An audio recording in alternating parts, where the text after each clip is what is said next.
Well, Nancy and I are honored to welcome you all to the White House today.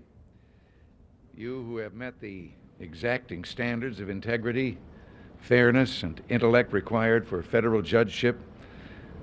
You provide reassurance for all of us that our ideals of liberty and justice are alive and well in the United States of America.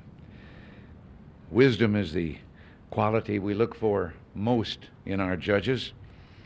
In an age of mounting judicial workloads and increasing technicality, we demand of our judges a wisdom that knows no time, has no prejudice, and wants no other reward.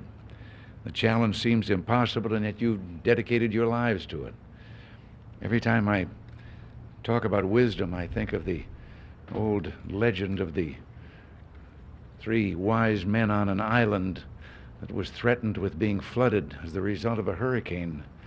And one of them decided that he would do all the things that he had never been able to do in his life in the limited time that was left. And the second one decided that he would just devote himself to further study. And I think the third one was a good pattern for everyone.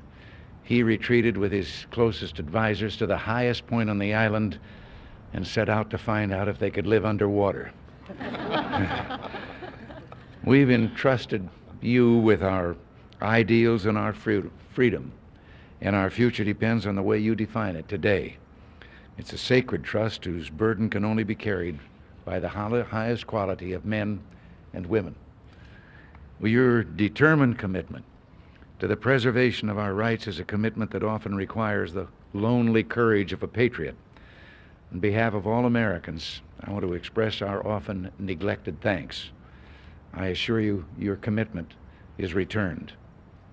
I pledge to do everything in my power to enhance the prestige and quality of the federal bench. In a society founded on law, we must take all reasonable steps to ensure that the best among us accept the call to serve and are able to serve for life. Our heritage of individual liberty is dependent on the rule of law. As the inscription over the door of the Department of Justice says, just a few blocks from here, it reminds us, law alone can give us freedom. You who interpret it, who administer it, are the guardians of freedom for generations yet unborn. It's a privilege to welcome you here today. And that was the concluding line, except that now I ask again, why is it that they always fly out of National just when we're doing something like this? Well, thank you again for being here, and I know we shall all see each other in a few moments. Thank you. I think we return to the Oval Office. That was really beautiful.